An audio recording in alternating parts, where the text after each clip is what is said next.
Subscribe کریں ہمارے channel کو اور بیل آئیکن کو کلک کریں تاکہ ہماری ہر نئی آنے والی ویڈیو آپ تک بآسانی پہنچ سکے۔ بسم اللہ الرحمن الرحیم۔ حضرت طفیل بن عمرو الدوسی رضی اللہ تعالیٰ عنہ۔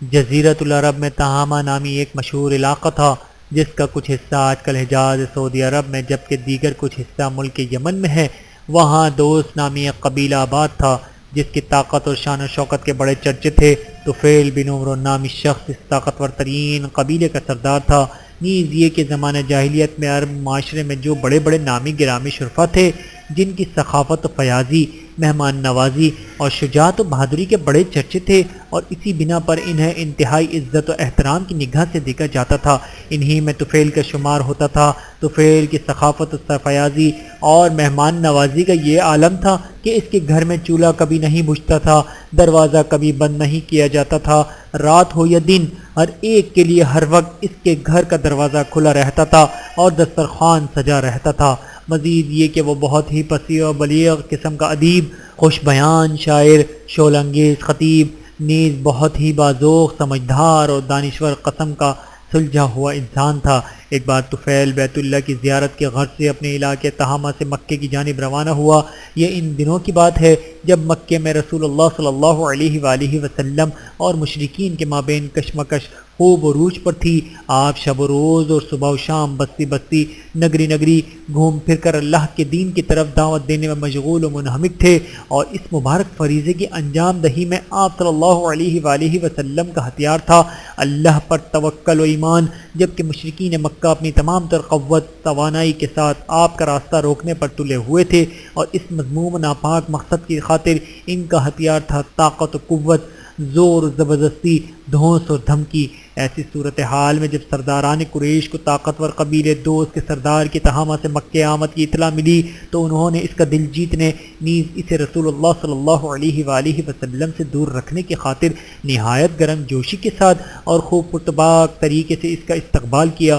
خوب مہمان نوازی اور آؤ بھگت کی، اور پھر رفتہ رفتہ اس کے سامنے رسول اللہ صلی اللہ علیہ وآلہ وسلم کی برائیاں شروع کی اور اسے آپ سے متنفر کرنے کی کوششوں میں لگ گئے۔ طفیل کو رسول اللہ صلی اللہ علیہ وآلہ وسلم سے متنفر کرتے ہوئے ان مشرکین مکہ نے یہ بات بھی کہی کہ نعوذ باللہ، یہ شخص بہت بڑا پہنچا ہوا جادوگر ہے، اس کے پاس ایسا عجیب و غریب کلام ہے کہ اگر کوئی ایک بار سن لے پھر وہ کسی کام کاج کے قابل نہیں رہتا، بس اسی کا دیوانہ ہو کر رہ جاتا ہے۔ اس نے اپنے اسی قسم کے جادو کے ذریعے ہمارے معاشرے میں پھوٹ ڈال دی ہے، ہمیں تقسیم کر کے رکھ دیا ہے، جس کی وجہ سے اب ہماری سرداری اور تمام شان و شوکت بھی بڑے خطرے سے دوچار ہو چکی ہے۔ لہٰذا ایسا نہ ہو کہ ہماری طرح تمہاری قوم بھی ٹوٹ پھوٹ کا شکار ہو جائے اور تمہاری سرداری اور شان و شوکت بھی جاتی رہے۔ اس تمام صورتحال کی وجہ سے یہ سردار طفیل پریشان ہو گیا، کیونکہ یہ سب کچھ اس کے لیے بالکل اچانک اور غیر متوقع تھا، نیز یہ کہ وہ اس کشمکش میں فریق نہیں بننا چاہتا تھا،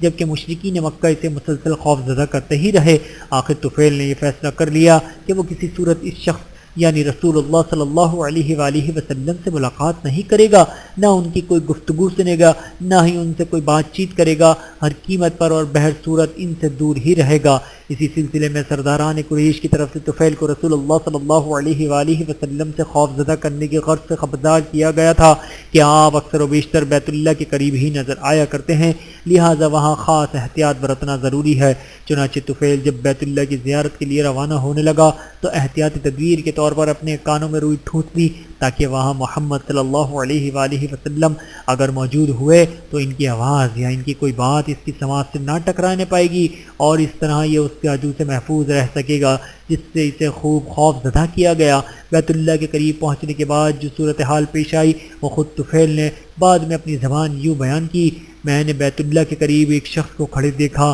جو کہ ہماری عبادت سے مختلف کسی اور ہی طریقے سے عبادت نماز میں مشغول تھا۔ میں سمجھ گیا کہ یہی محمد صلی اللہ علیہ وآلہ وسلم ہیں۔ مجھے ان کا یہ انداز اور عبادت کا یہ طریقہ اچھا لگا اور میں بے اختیار ان کے قریب ہوتا گیا۔ ان کی شخصیت میں اور سراپا میں مجھے عجیب سی کشش محسوس ہو رہی تھی، لہٰذا میں مزید قریب ہو گیا، حتیٰ کہ میرے کانوں میں ان کی تلاوت قرآن کی آواز آنے لگی۔ تب اس موقع پر پہلے تو مجھے روئے سائے قریش کی باتیں اور ان کی نصیحتیں یاد آنے لگیں، لہٰذا میں نے وہ روئی اپنے کانوں میں مزید اچھی طرح مضبوطی کے ساتھ ٹھوس لی، لیکن پھر جلد ہی ان کا وہ شیریں کلام دوبارہ سننے کے لیے میرا دل بےتاب ہونے لگا۔ کچھ دیر یہی کشمکش جاری رہی، آخر میرے دل سے آواز آئی، اے طفیل، تم کوئی معمولی انسان نہیں ہو، تم اپنی قوم کے رہنما ہو، اتنے بڑے طاقتور قبیلے کے سردار ہو، اور پھر یہ کہ تم اس قدر پہنچے ہوئے ادیب، فصیح و بلیغ خطیب اور نامی گرامی شاعر بھی ہو۔ تمہیں اچھے اور برے کلام کی خوب پہچان ہے،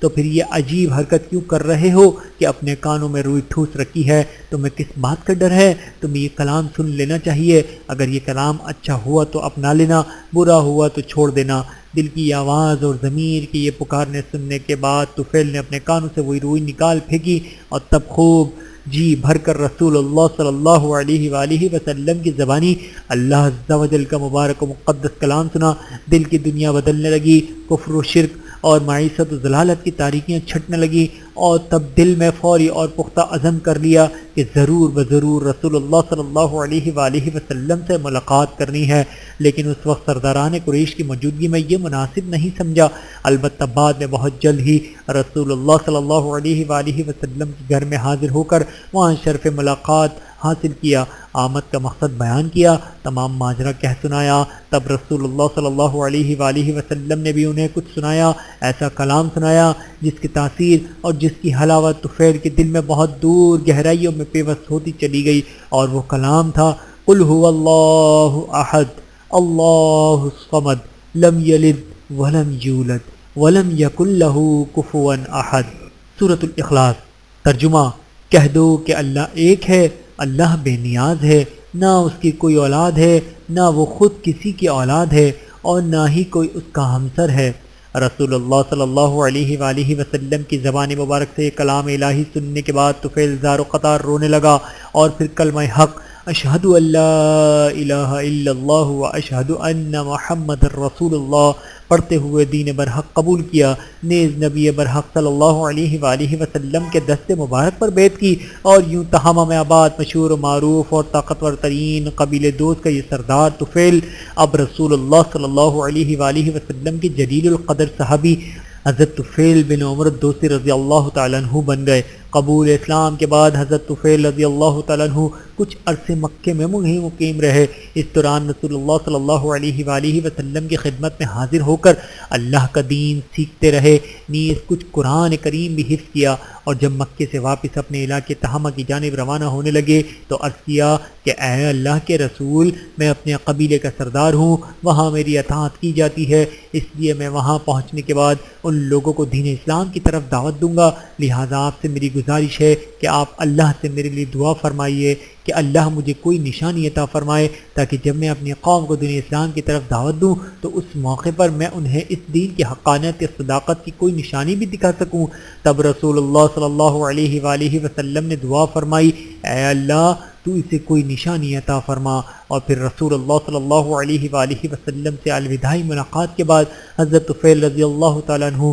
مکے سے اپنے علاقے کی جانب روانہ ہو گئے۔ مسلسل سفر کرتے ہوئے جب وہاں پہنچے تو ابھی اپنی بستی سے کچھ فاصلے پر ہی تھے کہ اچانک ان کی دونوں آنکھوں کے درمیان کی جگہ سے یوں روشنی پھوٹنے لگی جیسے کوئی چراغ جل رہا ہو۔ تب یہ پریشان ہو گئے اور سوچنے لگے کہ میری قوم جب یہ منظر دیکھے گی تو اس چیز کو دین اسلام کی حقانیت کی نشانی سمجھے گی، اور متاثر ہونے کے بجائے وہ لوگ یوں کہیں گے کہ اس نے چونکہ اپنا دین بدل لیا ہے، اپنے دین سے غداری کی ہے، لہٰذا اس کی سزا کے طور پر اس کی تو شکل ہی بدل گئی۔ اور تب انہوں نے اللہ سے دعا کی کہ یا اللہ تو اس نشانی کو میرے چہرے کی بجائے کہیں اور منتقل فرما دے۔ تب وہ روشنی وہاں سے ہٹ گئی، اور انہوں نے اپنے ہاتھ میں جو کوڑا تھام رکھا تھا اس کے سرے پر آ کر خوب چمکنے لگی۔ چونکہ وہ پہاڑی علاقہ تھا، ان پہاڑیوں کے درمیان وہ بستی کچھ نشیب میں تھی، یعنی باہر سے بستی کی طرف آنے والا رستہ بلندی سے ڈھلان کی طرف آتا تھا۔ چنانچہ طفیل رضی اللہ تعالیٰ عنہ اپنی بستی کی طرف آتے ہوئے جب اسی بلندی سے ڈھلان کی طرف اتر رہے تھے تو ان کے قبیلے والوں نے عجیب و غریب منظر دیکھا کہ ان کے سردار نے ہاتھ میں کوڑا تھام رکھا ہے اور اس کے سرے پر گویا ایک چمکتی ہوئی قندیل لٹکی ہوئی ہے۔ یہ بڑا ہی عجیب و غریب منظر تھا۔ گویا اوپر پہاڑ کی بلندی سے ایک روشنی ان کی جانب چلی آ رہی ہے، جسے دیکھ کر وہ لوگ حیران و پریشان اور انگشت بندنان رہ گئے۔ حضرت طفیل رضی اللہ تعالیٰ عنہ چونکہ اپنے اس قدر طاقتور اور شان و شوکت والے قبیلے کے سردار تھے اور اسی وجہ سے خود ان کی بھی خوب شان و شوکت اور بڑی حیثیت تھی، لہٰذا اس چیز کے لازمی نتیجے کے طور پر ان کے مزاج میں کچھ تندی تیزی تھی، جبکہ دعوت دین کے کام میں تندی یا درستی کی بجائے حکمت، محبت اور نرمی ضروری ہوا کرتی ہے۔ چنانچہ جب انہوں نے اپنے علاقے میں دعوت اسلام کا آغاز کیا تو صورتحال کچھ ایسی بنی کہ سب سے پہلے تو ان کے والد جو کافی عمر رسیدہ تھے ان کے قریب آئے۔ تب انہوں نے اپنے والد سے کہا، آپ ذرا مجھ سے دور ہی رہیے، کیونکہ اب وہ پہلے والا معاملہ نہیں رہا۔ والد نے بڑی حیرت سے دریافت کیا، کیوں بیٹا؟ طفیل رضی اللہ تعالیٰ عنہ نے جواب دیا، میں مسلمان ہو چکا ہوں، محمد صلی اللہ علیہ وآلہ وسلم کا دین اختیار کر چکا ہوں۔ والد نے کہا، ارے میرے بچے، کیا میرا دین کبھی تمہارے دین سے جدا ہو سکتا ہے؟ جو تمہارا دین وہی میرا بھی دین۔ تب طفیل رضی اللہ تعالیٰ عنہ نے کہا، ٹھیک ہے، آپ جائیے، نہا دھو کر صاف ستھرا لباس پہن کر آئیے۔ اس پر ان کے والد گئے اور نہا دھو کر صاف ستھرا لباس پہن کر آئے، اور تب طفیل نے انہیں کلمہ حق پڑھایا، دین اسلام کے بارے میں کچھ بنیادی اور ضروری باتیں بتائیں، اور یوں طفیل کے عمر رسیدہ والد مسلمان ہو گئے۔ اس کے بعد طفیل کی بیوی ملاقات اور استقبال کے غرض سے آئیں اور انہوں نے اسے مخاطب کرتے ہوئے کہا، تم اب مجھ سے دور ہی رہو۔ وہ انتہائی تعجب و حیرت کے ساتھ ان کی جانب دیکھتے ہوئے بولی، کیوں؟ انہوں نے جواب دیا، میں مسلمان ہو چکا ہوں، ہمارے راستے جدا ہو چکے ہیں، اب تمہارا کوئی تعلق نہیں۔ وہ کہنے لگی، جو آپ کا دین وہی میرا بھی دین۔ تب انہوں نے اس سے تاکید کرتے ہوئے کہا، ٹھیک ہے، جاؤ نہا دھو کر صاف ستھرا لباس پہن کر آؤ۔ تب اس نے ایسا ہی کیا، جس کے بعد انہوں نے اسے کلمہ حق پڑھایا اور وہ بھی مسلمان ہو گئیں۔ اس کے بعد حضرت طفیل نے اپنے قبیلہ دوست والوں کو دین اسلام کی طرف دعوت کا سلسلہ شروع کیا، چونکہ یہ ان سبھی کے سردار فرما بردار تھے، جبکہ وہ سب ان کے ماتحت بلکہ ان کی رویت تھے، لہٰذا حاکم و محکوم کے مابین تخاطب اور گفتگو کا جو انداز پہلے سے ہی چلا آ رہا تھا، یعنی لہجے میں کچھ سختی اور درستی تھی، فطری اور غیر اختیاری طور پر وہی انداز دعوت دین کے موقع پر بھی کافی حد تک برقرار اور اثر انداز رہا، جس کا لازمی نتیجہ یہ برآمد ہوا کہ ان کے اتنے بڑے قبیلے میں سوائے ایک شخص حضرت ابو ہریرہ رضی اللہ تعالیٰ عنہ کے باقی کسی نے ان کی بات نہیں مانی اور صاف انکار کر دیا، جس پر یہ کافی دل برداشتہ ہو گئے۔ آخر کچھ عرصے بعد انہوں نے دوبارہ مکہ جانے اور وہاں رسول اللہ صلی اللہ علیہ وآلہ وسلم کی خدمت میں حاضر ہو کر اس بارے میں مشاورت کا فیصلہ کیا۔ چند ہی دنوں بعد حضرت طفیل رضی اللہ تعالیٰ عنہ دوبارہ تہامہ سے مکہ کی جانب عازم سفر ہوئے، تو اس بار تمام قبیلہ دوست میں سے ان کے واحد ہم مذہب اور دینی بھائی حضرت ابو ہریرہ رضی اللہ تعالیٰ عنہ بھی ہمراہ تھے۔ دونوں حضرات مکہ پہنچے، رسول اللہ صلی اللہ علیہ وآلہ وسلم کی خدمت میں حاضر ہوئے۔ رسول اللہ صلی اللہ علیہ وآلہ وسلم کے ساتھ ابو ہریرہ کی یہ پہلی اور مختصر ملاقات تھی۔ اس ملاقات کے موقع پر رسول اللہ صلی اللہ علیہ وآلہ وسلم نے دریافت فرمایا، اے طفیل، وہاں آپ کے علاقے میں کیا صورتحال ہے؟ یعنی دین اسلام کی نشر و اشاعت کے سلسلے میں طفیل نے عرض کیا، اے اللہ کے رسول، وہاں تو دلوں پر پردے پڑے ہوئے ہیں، شدید قسم کا کفر چھایا ہوا ہے، قبیلہ دوست والوں پر تو بس فسق و فخور اور نافرمانیوں کا غلبہ ہے۔ حضرت ابو ہریرہ رضی اللہ تعالیٰ عنہ فرماتے ہیں کہ ہمارے سردار طفیل کی زبانی یہ بات سن کر رسول اللہ صلی اللہ علیہ وآلہ وسلم اپنی جگہ سے اٹھے، وضو کیا، 2 رکعت نماز ادا کی، اس کے بعد دعا کے لیے اپنے دونوں ہاتھ بلند کر دیے۔ میں نے جب یہ منظر دیکھا تو میں بہت زیادہ خوف زدہ ہوا اور انتہائی پریشان ہو گیا، اور میری زبان سے بے اختیار یہ الفاظ نکلے، ہائے میری قوم! لیکن رسول اللہ صلی اللہ علیہ وآلہ وسلم نے اس موقع پر یوں دعا شروع کی، اے اللہ، تو قبیلہ دوست والوں کو ہدایت نصیب فرما اور انہیں میرے پاس لے آ۔ مقصد یہ کہ رسول اللہ صلی اللہ علیہ وآلہ وسلم نے جب حضرت طفیل کی زبانی ان کے قبیلے والوں کے بارے میں یہ بات سنی کہ وہاں تو بس کفر ہی کفر ہے، اس کے فوری بعد آپ صلی اللہ علیہ وآلہ وسلم نے اٹھ کر وضو، 2 رکعت نماز پڑھی اور پھر دعا کے لیے اپنے ہاتھ اٹھا دیے۔ تو یہ منظر دیکھ کر حضرت ابو ہریرہ رضی اللہ تعالیٰ عنہ یہ سمجھے کہ اب آپ دوست والوں کے لیے بد دعا کریں گے، اور ظاہر ہے کہ نبی کی بد دعا تو رائے گا نہیں جائے گی، وہ تو ضرور اثر دکھائے گی، جس کے نتیجے میں اب قوم دوست برباد ہو کر رہ جائے گی، وہ سبھی مارے جائیں گے، اور وہ سب اگرچہ کافر و مشرک ہی صحیح، لیکن بہرحال وہ ابو ہریرہ ہی کی قوم کے لوگ تھے۔ ان کے ساتھ خاندانی تعلقات تھے، قربتیں تھیں، رشتہ داریوں کے سلسلے تھے، لہٰذا رسول اللہ صلی اللہ علیہ وآلہ وسلم نے جب دعا کے لیے ہاتھ بلند کیے تو یہی سب کچھ سوچ کر ابو ہریرہ رضی اللہ تعالیٰ عنہ نہایت پریشان ہو گئے اور زبان سے بے اختیار یہ الفاظ نکلے، ہائے میری قوم۔ لیکن رحمت للعالمین صلی اللہ علیہ وآلہ وسلم نے اس موقع پر جب دعا شروع کی تو اس میں کسی کے لیے تباہی کا کوئی تذکرہ نہیں تھا، اس میں تو بس قوم دوست کے لیے ہدایت کی دعا مانگی گئی تھی، اور یہ کہ وہ سبھی لوگ ہدایت پانے کے بعد وہاں چلے آئیں اور رسول اللہ صلی اللہ علیہ وآلہ وسلم کے ہمراہ دیگر تمام مسلمانوں میں شامل ہو جائیں۔ اس دعا سے فراغت کے بعد رسول اللہ صلی اللہ علیہ وآلہ وسلم حضرت طفیل رضی اللہ تعالیٰ عنہ کی طرف متوجہ ہوتے ہوئے انہیں مخاطب کرتے ہوئے ارشاد فرمایا، اے طفیل، آپ اپنی قوم کی طرف واپس جائیے، ان کے ساتھ نرمی سے پیش آئیے اور انہیں دین اسلام کی طرف دعوت دیجیے۔ غالباً آپ کو اس بات کا اندازہ ہو چکا تھا کہ طفیل کے مزاج میں اپنی قوم کی سرداری کی وجہ سے کچھ سختی ہے، اس لیے آپ نے انہیں اپنی قوم کے ساتھ نرمی برتنے اور پیار و محبت کے ساتھ دین اسلام کی طرف دعوت کی تاکید فرمائی۔ چنانچہ یہ دونوں حضرات مکے سے واپس اپنے علاقے کی طرف لوٹے اور وہاں پہنچنے کے بعد حضرت طفیل بن عمرو الدوسی رضی اللہ تعالیٰ عنہ اپنی قوم میں مسلسل دعوت و تبلیغ کا فریضہ سر انجام دیتے رہے، اور یوں کئی سال بیت گئے۔ رسول اللہ صلی اللہ علیہ وآلہ وسلم اور دیگر مسلمان نبوت کے 14ویں سال کے اوائل میں مکے سے مدینہ ہجرت کر گئے، اور پھر سن 2 ہجری میں غزوہ بدر، پھر سن 3 ہجری میں غزوہ احد، اور پھر سن 5 ہجری میں غزوہ خندق کے اہم ترین واقعات بھی گزر گئے، حتیٰ کہ رفتہ رفتہ سن 7 ہجری میں جا کر جب ان کے قبیلہ دوست کے لوگ کافی تعداد میں دین اسلام قبول کر چکے، تب حضرت طفیل رضی اللہ تعالیٰ عنہ اسی 80 گھرانوں پر مشتمل اپنی قوم کے افراد کی قیادت کرتے ہوئے تہامہ سے مدینہ آ پہنچے۔ انہی دنوں رسول اللہ صلی اللہ علیہ وآلہ وسلم فتح خیبر کے بعد مدینہ واپس تشریف لائے تھے۔ آپ صلی اللہ علیہ وآلہ وسلم حضرت طفیل اور ان کے ساتھیوں کی مدینہ آمد پر بہت زیادہ مسرور ہوئے، نیز چونکہ یہ سب لوگ محض اپنے دین و ایمان کی حفاظت کی خاطر اپنے گھر اور اپنا آبائی علاقہ چھوڑ کر مدینہ چلے آئے تھے، لہٰذا ان کی مدد کے طور پر نیز ان کی دلجوئی کی خاطر آپ نے خیبر سے حاصل شدہ مال غنیمت میں سے انہیں بہت کچھ عطا فرمایا تاکہ اب یہ لوگ اثر نو یہاں مدینہ میں اپنے گھر بسا سکیں۔ اس کے بعد حضرت طفیل بن عمرو الدوسی رضی اللہ تعالیٰ عنہ مسلسل رسول اللہ صلی اللہ علیہ وآلہ وسلم کی صحبت و معیت میں رہے، اور اگلے ہی سال یعنی سن 8 ہجری میں ماہ رمضان میں فتح مکہ کا یادگار اور تاریخی واقعہ پیش آیا، تو اس موقع پر بھی یہ رسول اللہ صلی اللہ علیہ وآلہ وسلم کے ہمراہ تھے۔ فتح مکہ کے فوری بعد جب یہ تمام حضرات ابھی مکہ میں ہی مقیم تھے، حضرت طفیل رضی اللہ تعالیٰ عنہ نے آپ صلی اللہ علیہ وآلہ وسلم کی خدمت میں عرض کیا، اے اللہ کے رسول، ہمارے علاقے یعنی تہامہ جہاں اصل میں طفیل اور ان کا قبیلہ دوست آباد تھا میں ایک بہت بڑا بت ہے، اے اللہ کے رسول، میرا جی چاہتا ہے کہ میں ایک بار پھر وہاں جاؤں اور اسے جلا دوں۔ آپ نے اجازت مرمت فرمائی، جس پر حضرت طفیل مکے سے اپنے اصل علاقے تہامہ کی جانب مسلسل سفر کرتے ہوئے جب وہاں پہنچے تو ان کے قبیلے کے باقی مانندہ افراد جو اب تک اپنے پرانے دین یعنی کفر و شرک پر ہی قائم تھے، ان کے سامنے حضرت طفیل اس بڑے بت کو جلانے کی تیاریاں کرنے لگے۔ تب وہاں لوگوں کا ایک جمع غفیر اکٹھا ہو گیا،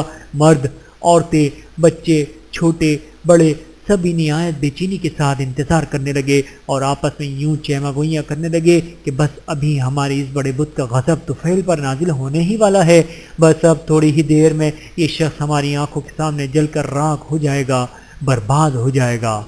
اور پھر حضرت طفیل نے ان سب کی نگاہوں کے سامنے کہ جو سالہ سال سے نسل در نسل اس بڑے بت کی پوجا کرتے چلے آ رہے تھے اور اسے اپنی قسمت کا اور اپنے نفع و نقصان کا مالک سمجھتے ہوئے ہمہ وقت اس کے سامنے سجدہ ریز رہا کرتے تھے، ان سب کی نگاہوں کے سامنے اس بڑے بت کو جلا کر ریزہ ریزہ کر ڈالا، اور تب وہ بس دیکھتے ہی دیکھتے رہ گئے اپنی کھلی آنکھوں سے جب انہوں نے اپنے اس بڑے سے بت کی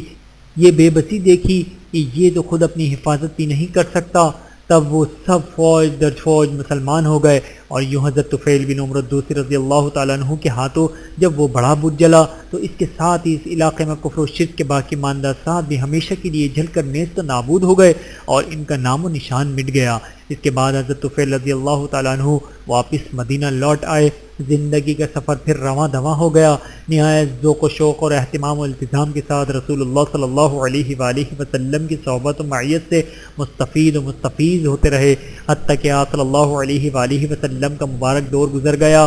آپ صلی اللہ علیہ وآلہ وسلم ہمیشہ تادم آخرین سے بہت ہی مسرور اور انتہائی مطمئن رہے۔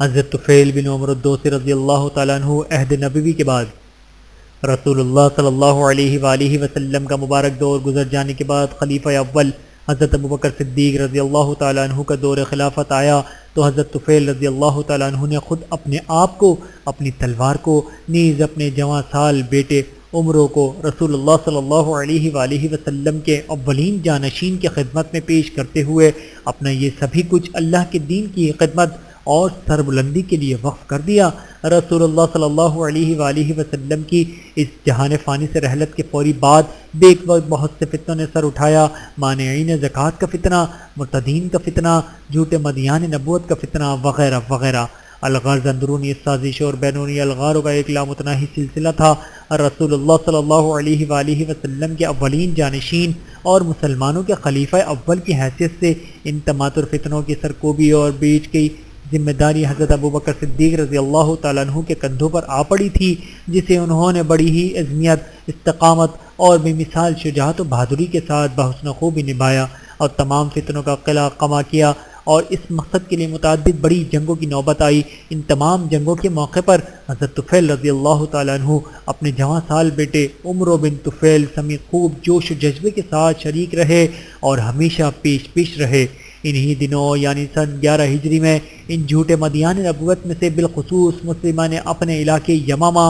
اس سلسلے میں اب بڑا فتنہ پھیلا رکھا تھا، اور بہت سے متعدد قبائل اپنی تماتر توانائیوں سمیت بہت بڑی تعداد میں اس کے ساتھ جا ملے تھے۔ اس بڑے فتنے کی سرکوبی کے غرض سے حضرت ابوبکر صدیق رضی اللہ تعالیٰ عنہ نے پہلے اکرمہ بن ابی جہل رضی اللہ تعالیٰ عنہ اور پھر شرجیل بن حسنہ رضی اللہ تعالیٰ عنہ کی قیادت میں لشکر یمامہ کی جانب روانہ کیا تھا، لیکن دونوں بار یہ لشکر اس فتنے کی سرکوبی میں ناکام رہا اور اسی کیفیت میں واپس مدینہ لوٹنا پڑا۔ تب حضرت ابوبکر صدیق رضی اللہ تعالیٰ عنہ نے اس لشکر کی قیادت کے لیے ایک ایسے شخص کا انتخاب فرمایا جسے فنون حرب میں مہارت کے حوالے سے تلسماتی شخصیت تصور کیا جاتا تھا، اور جو اس جنگ یمامہ کے بعد بھی عرصہ دراز تک دشمنان اسلام کے سروں پر قہر بن کر ٹوٹتا رہا، جسے خود رسول اللہ صلی اللہ علیہ وآلہ وسلم نے سیف اللہ یعنی اللہ کی تلوار کے رقب سے نوازا تھا، یعنی حضرت خالد بن ولید رضی اللہ تعالیٰ عنہ۔ اور جب یہ لشکر حضرت خالد بن ولید رضی اللہ تعالیٰ عنہ کی زیر قیادت مدینہ سے اپنی منزل مقصود یعنی یمامہ کی جانب روانہ ہوا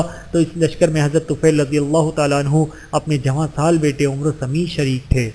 مدینہ سے روانگی کے بعد جب یہ لشکر منزل مقصود کی جانب رواں دواں تھا، تب راستے میں ایک روز حضرت طفیل جب نیند سے بیدار ہوئے تو اپنے ساتھیوں کو مخاطب کرتے ہوئے کہنے لگے، میں نے خواب دیکھا ہے کوئی جو مجھے اس خواب کی تعبیر بتا سکے؟ ان کے ساتھیوں نے کہا، سنائیے اپنا خواب۔ تب یہ اپنا خواب بیان کرتے ہوئے کہنے لگے، میں نے خواب میں دیکھا ہے کہ میرا سر منڈا ہوا ہے، اور یہ کہ ایک پرندہ میرے منہ سے نکلا اور فضا میں اڑ گیا، اس کے بعد کوئی چیز مجھے نگل گئی اور میں اس کے پیٹ میں پہنچ گیا، نیز یہ کہ میرا بیٹا بڑی بے چینی کے ساتھ مجھے تلاش کرتا پھر رہا ہے، لیکن وہ مجھ تک نہیں پہنچ سک رہا۔ حضرت طفیل کی زبانی یہ خواب سن کر ان کے ساتھی مہوئے حیرت ہو گئے اور پھر ان کی طرف متوجہ ہوتے ہوئے یوں کہنے لگے، اللہ خیر کرے۔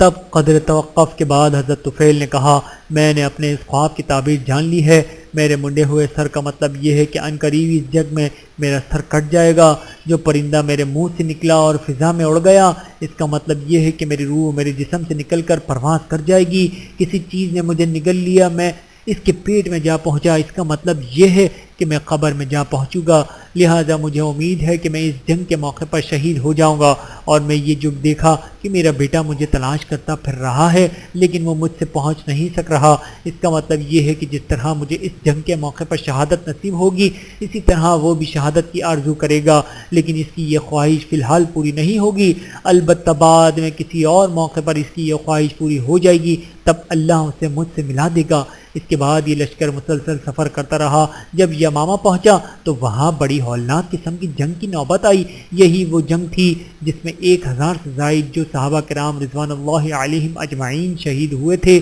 ان میں 70 حفاظ قرآن بھی تھے، جس کے نتیجے میں حضرت عمر رضی اللہ تعالیٰ عنہ خلیفہ وقت حضرت ابوبکر صدیق رضی اللہ تعالیٰ عنہ کے سامنے مسلسل جمع قرآن کے بارے میں اصرار کرتے رہے تھے، اور تب پہلی بار جمع قرآن کا اہم ترین کام سر انجام دیا گیا تھا۔ یہ بہت ہی مشکل ترین گھڑی تھی۔ ایسے میں حضرت طفیل بن عمر الدوسی رضی اللہ تعالیٰ عنہ بڑی بے جگری کے ساتھ لڑتے رہے تھے۔ تمام جسم زخموں سے چور تھا، لیکن پائے استقامت میں کوئی لغزش نہیں آئی تھی۔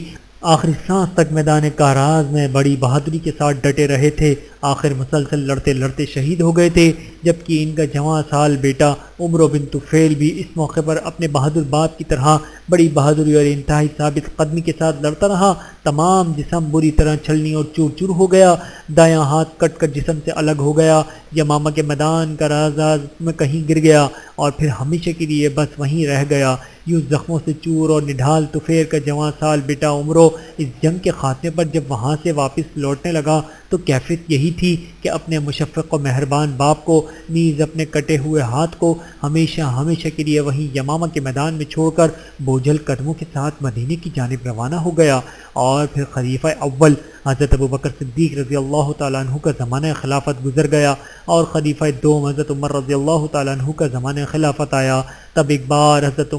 عمر رضی اللہ تعالیٰ عنہ نے اپنے کچھ ساتھیوں کو کھانے پر مدعو کیا جو کہ انہی کی طرح اکابر صحابہ میں سے تھے۔ اتفاقاً اسی وقت یہ جوان سال عمرو بن طفیل بھی وہاں آ پہنچا۔ تب حضرت عمر رضی اللہ تعالیٰ عنہ نے اسے روک لیا اور اصرار کیا کہ کھانا ہمارے ساتھ کھا کر جانا۔ پھر جب کھانے کا سلسلہ شروع ہوا تو یہ عمرو ایک طرف کہیں چھپ کر بیٹھ گیا۔ حضرت عمر رضی اللہ تعالیٰ عنہ نے اسے مخاطب کرتے ہوئے استفسار فرمایا، اے نوجوان، تم کھانا کیوں نہیں کھا رہے ہمارے ساتھ؟ لیکن اس نوجوان نے کوئی خاص جواب نہیں دیا۔ تب حضرت عمر سمجھ گئے کہ اسے اپنے کٹے ہوئے ہاتھ کی وجہ سے ہمارے ساتھ کھانا کھاتے ہوئے شرم محسوس ہو رہی ہے، چنانچہ انہوں نے اس سے دریافت کیا کہ تمہیں اپنے ہاتھ کی وجہ سے ہمارے ساتھ کھانا کھاتے ہوئے شرم محسوس ہو رہی ہے؟ اس پر وہ خاموش رہا اور کچھ نہ بولا۔ تب حضرت عمر رضی اللہ تعالیٰ عنہ کھانا چھوڑ کر اپنی جگہ سے اٹھے اور اس کے قریب جا کر یوں فرمانے لگے، اللہ کی قسم، ہم میں سے کوئی اس وقت تک کھانا نہیں کھائے گا جب تک تم اپنا یہ کٹا ہوا ہاتھ ہمارے اس کھانے میں نہ لگا لو،